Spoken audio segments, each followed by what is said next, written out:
سنو، لوٹ کے سنو، کیسا سنتے سنو دوستو، غوث پاک کون ہے؟ آج تمہارے گھروں کی برکتیں یوں ہی دور نہیں ہوئی مسلمانوں، آج تم پہ یہ جو آفت بن کر بجلیاں ٹوٹ رہی ہے، چاہے وہ ملک شام ہو، چاہے وہ ملک یمن ہو، چاہے وہ ملک فلسطین ہو، یہ ملک شام وہی ہے جہاں کے شامی بعد میں کہلاتے تھے، قادری پہلے کہلاتے تھے۔ یہ وہی فلسطین ہے جہاں کا رہنے والا اپنے نام کے ساتھ مسلمان بعد میں لکھتا تھا، غلام غوث اعظم پہلے لکھتا تھا۔ یہ وہی یمن ہے جہاں کا رہنے والا یمنی بعد میں کہلاتا تھا، عاشق مصطفیٰ پہلے کہلاتا تھا۔ لیکن جب سے ان کے سینوں سے عشق مصطفیٰ نکل گیا، غلامی غوث اعظم نکل گئی، تو خدا کی قسم اب رب کی بارگاہ سے رحمت اٹھتی چلے گئی ہے، رحمت ہٹتی چلے گئی ہے، اور آج یہ رحمت کی صورت نہیں عذاب کی صورت دیکھ رہے ہیں۔ ارے ہمارے پاس پاور بھی ہے، اگر اسلام کی تعلیمات دیکھ لی جائے، اگر اسلامی قوت دیکھ لی جائے، تو زیادہ ممالک آج مسلمانوں کے ہاتھ میں ہے، زیادہ قوت مسلمان کے ہاتھ میں ہے، زیادہ پیسہ مسلمان کے ہاتھ میں ہے۔ دبئی جیسا ملک ہمارے پاس ہے، سعودی عرب جیسا بادشاہ ہمارے پاس ہے، مگر پھر بھی ہم پریشان نظر آ رہے ہیں، مصیبت میں مبتلا نظر آ رہے ہیں، پھر بھی ہمارا خون بہتا نظر آ رہا ہے، ہمارے بچے بے گور و کفن خبروں میں گاڑے جا رہے ہیں۔ مگر دوستو یہ کیوں ہوا؟ اس لیے ہو رہا ہے، رحمت بھیجنے والا جب رحمت بھیجتا تھا تو بندوں کی صورت، گناہگاروں کی صورت، شامیوں، یمنیوں، فلسطینیوں کی صورت دیکھ کر نہیں بھیجتا تھا، غوث اعظم کی صورت دیکھ کر بھیجتا تھا، مولا علی کی صورت دیکھ کر بھیجتا تھا، حضرت ابو بکر کی صورت دیکھ کر بھیجتا تھا، یا پھر جنت البقیع میں آرام کرنے والی سیدہ طیبہ طاہرہ فاطمہ الزہرا کی چادر مبارکہ کو دیکھ کر رحمت بھیجتا تھا، یا مدینے والے مصطفیٰ کے صدقے میں رحمت بھیجتا۔ آج مسلمان ان کو بھول گئے، اس لیے اللہ نے کہا جب جو میرا ہونا ہی نہیں چاہتا ہے، مجھے پانا ہی نہیں چاہتا ہے، تو پھر کیا کروں میں؟ اپنی رحمتوں کو ان سے روکتا ہوں تاکہ ان کی عقل ٹھکانے آئے، پھر ان کو سمجھ میں آئے کہ ولیوں کی شان کیا ہوگا۔ میرے بھائی آپ سے میں ایک سوال کرتا ہوں، ایمانداری سے جواب۔ آپ اگر کوئی چیز گورنمنٹ سے حاصل کرنا چاہتے ہیں، چاہے وہ بینک لون ہو، چاہے وہ آپ کے گھر کے رجسٹری ہو، چاہے کوئی عام اور چیز لینا چاہتے ہو، آپ بتائیں آپ کے پاس اگر ڈاکومنٹ صحیح نہیں ہے تو کیا آپ کو لون ملے گا؟ آپ کے پاس آپ کے گھر خرید لیے، بیچارے کا ایک بھی لنک ڈاکومنٹ نہیں ہے، رجسٹری ہوگی؟ ارے واہ کیا عقل مند لوگ ہیں۔ ارے دنیا دار لوگوں سے بغیر آپ ڈاکومنٹ صحیح رکھے گے آپ کو نہ لون ملتا ہے نہ رجسٹری، تو پھر جب تک آپ کا لنک ڈاکومنٹ صحیح نہیں ہے تو پھر اللہ کی رحمت کہاں سے ملے گی؟ ارے اپنا لنک ڈاکومنٹ مضبوط کرو مسلمانوں۔ دیکھو جماعت والا یہاں ہاتھ پکڑا، اس کا تو مرشد ہے امیر صاحب، امیر صاحب کا سلفی پکڑا تو کس کا؟ شیخ صاحب حفظہ اللہ تعالی۔ جماعت والا امیر صاحب کا پکڑا، امیر صاحب کے اوپر اور ایک وہ امیر صاحب، ان کے امیر صاحب، ان کے امیر صاحب، ان کے امیر صاحب کا، پھر وہ امیر صاحب، ان کے امیر صاحب کا، وہ ان کے امیر صاحب کا، اس کے اوپر ان کا لنک ڈاکومنٹ 100 سال سے 150 سال میں ختم۔ بہت بڑی بات سمجھا رہا ہوں نوجوانوں، سمجھ لو، اتنے جماعت والے بیٹھے کان کھول کے سنو بابو، اتنے سعودی ریٹرن ہے، اور سے سنو جی۔ اب انہوں پکڑے شیخ صاحب کا ہاتھ، میں بولا ہاتھ پہ پکڑا، داڑھی پکڑ لے کیا؟ ہاتھ پکڑے شیخ صاحب، شیخ صاحب کا ہاتھ، ان کے شیخ صاحب، ان کے شیخ صاحب، ان کے شیخ صاحب، ان کے جو اوپر ہے 100 سال 150 سال اس کے بعد قصہ. اگر سنی ہو تم اپنی قسمت پہ ناز کرو. ارے سنی ہو تمہارا ہاتھ تمہارے پیر کے ہاتھ میں ہے. کس کے ہاتھ میں؟ پیر صاحب کے ہاتھ میں, مرشد کامل کے ہاتھ میں, لیمبو والے کے ہاتھ میں نہیں, پوائنٹ ٹو روڈ ناریل والے کے ہاتھ میں, گنڈے پلینے والے کے ہاتھ میں, پیر آل نبی کے ہاتھ میں, اولاد علی کے ہاتھ میں, شہزادگان غوث اعظم کے ہاتھ میں. بات سمجھ میں آئی نہیں آئی؟ آج کل تو ایسا سسٹم چل رہا, جو بڑے زلفاں چھوڑ لیا لوگ اس کو پیر بنا لے رہے ہیں, حالانکہ اس کا نماز پڑھتا نہیں پڑھتا اس سے کوئی تعلق, طہارت سے رہتا نہیں رہتا اس کا بھی کوئی تعلق. اچھا دیکھا مولانا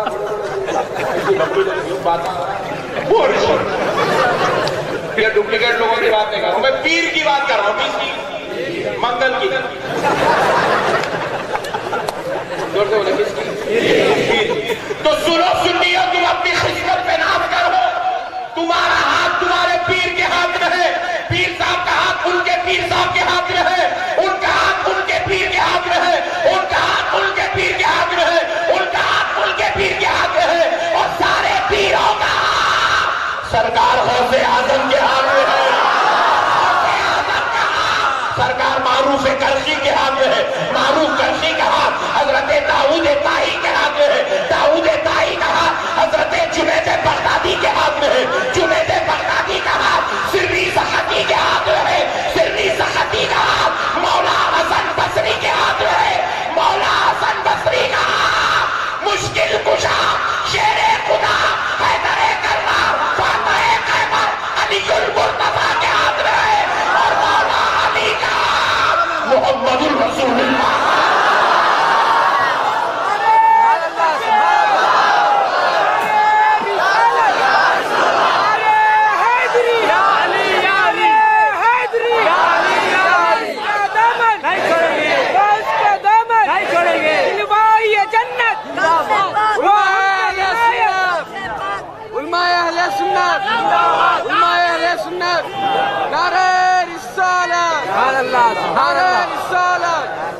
پیارے بزرگ اور دوستو, یاد رکھو تم کوئی معمولی لوگ نہیں ہو, تمہارے پاس لنک ڈاکومنٹ ہے. کیا ہے؟ ہاں لنک ڈاکومنٹ. بھئی تم 100 سال 150 سال کی جماعت کے لوگ نہیں ہوتے ہو, تمہارا تو اتنا پرانا ریکارڈ ہے, اگر ریکارڈ نکالنے بیٹھے تو یہ ریکارڈ پورا مدینے والے مصطفیٰ تک لے جاتا. تم نبی کی جماعت کے والے ہو دوستو, نبی کی جماعت والے ہو. تم یہ دیوانے ملاؤں کے پیچھے جا کر اپنے آخرت کو برباد مت کرو. سمجھو دوستو تم کون ہو, تم غوث پاک کے غلام ہو. ہم نہیں سمجھے دوستو غوث پاک کون ہے.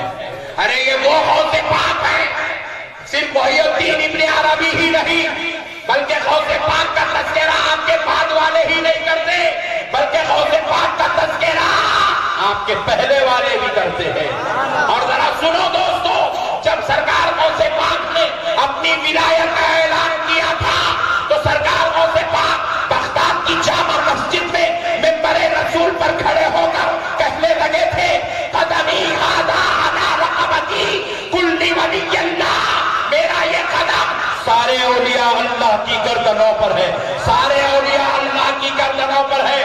لیکن جب یہ اعلان اللہ نے ظاہری طور پر بغداد والوں کے کانوں میں پہنچایا تو روحانی طور پر ساری دنیا میں رہنے والے اولیاء اللہ کے کانوں تک پہنچایا.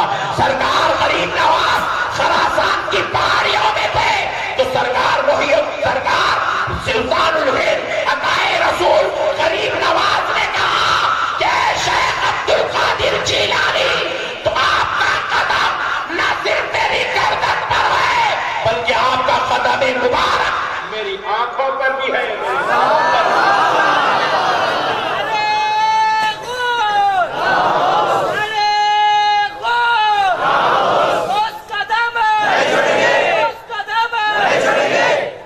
پیارے بزرگ اور دوستو, یہ ہے غوث پاک سرکار. سرکار محی الدین ابن عربی رحمت اللہ علیہ سرکار غریب نواز رضی اللہ تعالیٰ عنہ جیسی جلیل القدر ہستیاں سرکار غوث پاک کے دربار میں اپنی گردن اٹھا کے ٹھہرتی ہے. سرکار غریب نواز کون ہے؟ غریب نواز کسی معمولی صاحب کا نام نہیں ہے. خدا کی قسم اس دھرتی پر غریب نواز نے جتنا کلمہ پڑھایا آج تک کسی ذات نے اتنا کلمہ نہیں پڑھایا. غریب نواز میں 2 4 6 8 10 25 50 کو کلمہ نہیں پڑھایا. غریب نواز نے 90 لاکھ لوگوں کو کلمہ. کتنے؟ 90 لاکھ لوگوں کو کلمہ پڑھایا. اور غریب نواز ہندوستان آئے گئے. غریب نواز کو ہندوستان بھیجایا گیا. غریب نواز آئے جب بھیجائے گئے تو غریب نواز صرف ایک عام درجے کے ولی بن کر نہ آئے. عطائے رسول بن کر آ رہے ہیں. سلطان الہند بن کر آ رہے ہیں. سلطان الاولیاء بن کر آ رہے ہیں. سلسلہ چشتیہ کی جان بن کر آ رہے ہیں. اور میں سارے ہندوستان، پاکستان، بنگلہ دیش، نیپال، انڈونیشیا، افغانستان اور بھوٹان کے مسلمانوں کا ایمان بن کر تشریف لا رہے ہیں. یہ ہے غریب نواز.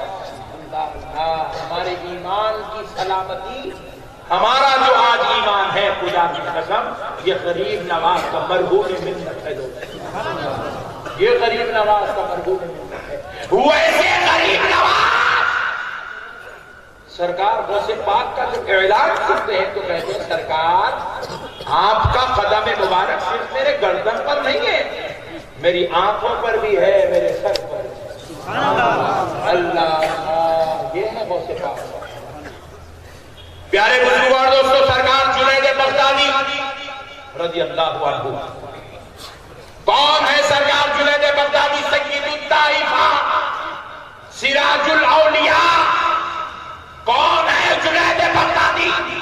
سارے صوفیوں کے امام، امام الصوفیہ، صادقوں کے سردار، جنہوں نے دنیا میں رہ کر لوگوں کو خدا کا قرب پانے کا طریقہ بتایا، صوفیوں کو بھٹکنے سے بچایا، راہ خدا پر ہوش و حواس کے ساتھ گامزن کروایا. وہ سرکار جنید بغدادی جن کا ذکر غوث پاک اپنی مجلس میں دن میں کئیوں مرتبہ کیا کرتے تھے. وہ غوث پاک، وہ جنید بغدادی جن کا راستہ، جن کا دامن تھام کر بایزید بستانی اپنی منزل پہنچا کرتے تھے. وہ جنید بغدادی جن کے مرید کے مرید کے مرید کے مرید کا نام غوث آزم. سرکار غوث پاک سے 250 سال پہلے کے بزرگ ہے. کتنے سال پہلے کے؟ ذرا زور سے بولے، اور ذرا زور سے بولے. 250 سال پہلے کے بزرگ ہے. اور غوث پاک کے مرشد کے مرشد کے مرشد کے مرشد کے مرشد ہے. 7ویں پیڑ کے مرشد ہے جنید بغدادی. وہ جنید بغدادی منبر رسول پر کھڑے ہو کر جمعہ کا خطبہ ارشاد کرا، اللہ کی تعریف بیان کر، رسول پاک صلی اللہ علیہ وآلہ وسلم کی عظمت بیان کر. اور اس کے بعد حضرت جنید بغدادی نے ولیوں کی تعریف، اولیاء کا تذکرہ شروع کیا. جیسے ہی ولیوں کا تذکرہ ہوا، اللہ رب العزت نے حضرت جنید بغدادی پر کشف و الہام کے ذریعے سے، حضرت جنید بغدادی پر اللہ نے کشف و الہام کے ذریعے سے سرکار غوث پاک کے حالات پیش کیے. رب کہنے لگا کہ جنید تمہارے بعد ایک آئے، اس کا نام عبد القادر جیلانی ہوگا. سرکار غوث پاک کا تذکرہ جب حضرت جنید بغدادی نے سنا تو آپ نے ایک اور کیا کہ یہ آواز کہاں سے آ رہی ہے. تو آپ نے جیسے نظر اٹھائی تو مولا کے جلوے نظر آنے لگے. حضرت جنید بغدادی ادباً احتراماً تعظیماً منبر چھوڑ کے خطبے میں اتر گئے. مریدوں متقیدوں نے پوچھا حضور یہ دوران خطبہ منبر سے نہیں اترا جاتا، رسول اللہ کی شریعت میں یہ نہیں ہے، مگر آپ سے یہ عمل صادر ہوا، بات کیا ہے؟ کہا کہ آج میں منبر سے اس لیے نہیں اترا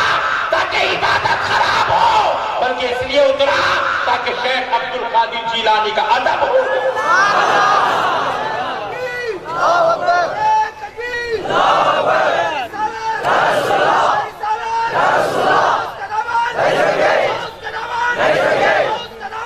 سرکار غوث پاک کے ادب و احترام کے لیے سرکار جنید بغدادی نے خطبے ممبر شریف چھوڑ دیا. خطبے کے دوران آپ پیچھے تشریف لائے. کون ہے؟ 250 سال پہلے کے بزرگ ہیں. یہ وہ بزرگ ہیں جنہوں نے صوفیوں کو جینے کا طریقہ بتایا. ان کی شان یہ ہے اور وہ غوث پاک کا اتنا ادب کرتے ہیں. تو پھر اب آپ کی اور میری اوقات ہی کیا ہے غوث پاک کا؟ ارے یہ تو اللہ کا بہت بڑا احسان ہے میرے بھائی. آج ہم لوگ بیٹھے بیٹھے غوث پاک غوث پاک غوث پاک بول رہے ہیں. یہ بھی غوث پاک کی ایک کرامت ہے. ورنہ آپ کے بیٹے حضرت سیدنا عبد الرزاق الجیلانی رضی اللہ تعالیٰ عنہ ارشاد فرماتے ہیں. سرکار عبد الرزاق الجیلانی رضی اللہ تعالیٰ عنہ ارشاد فرماتے میں نے اپنی آنکھوں سے دیکھا کہ بابا جان کے جب آپ نے ولایت کا اعلان کیا تھا تو اس کے بعد کا زمانہ ہم نے اپنی آنکھوں سے دیکھا کہ لوگ اگر بغیر وضو بھی غوث پاک کا نام لے لیتے تو زمین پر زندہ چل جائے. اللہ نے سرکار غوث پاک کو ایسا جلال عطا فرمایا. پھر میں نے ایک بار پھر یہ بھی منظر دیکھا. آپ کے فرزند حضرت عبد الرزاق الجیلانی جو آپ کے بڑے بیٹے ارشاد فرماتے ہیں. پھر میں نے اپنی آنکھوں سے یہ بھی منظر دیکھا کہ جب ایک زمانے کے بعد بغیر وضو تو وضو بغیر طہارت سے بھی اگر کوئی نام لیتا تو نہیں چلتا. میں بابا کے دربار میں حاضر ہوا. عرض کرنے لگا ابا جان میرے بابا جان آپ پر میری جان قربان. سرکار میں نے دیکھا تھا کہ لوگ بغیر وضو بھی آپ کا نام لیتے تو جل جاتے ہیں لیکن آج لوگ بغیر طہارت بھی اگر آپ کا نام لیتے ہیں تو وہ جلتے نہیں ہیں. بات کیا ہے؟ تو سرکار غوث پاک ارشاد فرماتے بیٹا کچھ دن پہلے اللہ اللہ سرکار غوث پاک ارشاد فرماتے بیٹا کچھ دن پہلے سرکار مولا کائنات علی المرتضیٰ میرے خواب میں تشریف لائے اور آ کر مجھ سے فرمایا کہ بیٹا عبد القادر اگر آپ کے جلال کا یہی عالم رہا لوگ اگر آپ کا نام بے وضو لے لیں اور جل جائیں لوگ آپ کو غیر طہارت کے پکاریں اور لوگ خاک ہو جائیں تو پھر بیٹا آپ نانا کی امت کے لیے ہدایت کا سامان کیسے جمع کرو گے؟ آپ سے نانا کی امت کیسے فیضیاب ہوگی؟ بیٹا لوگ آپ کے قریب کیسے آئیں گے؟ اگر یہ عالم رہا تو لوگ آپ سے دور بھاگیں گے اور آپ کی ولادت کا مقصد ختم ہو جائے گا. بیٹے آپ کا نام رب نے عبد القادر رکھا مگر آپ کا لقب محی الدین ہے.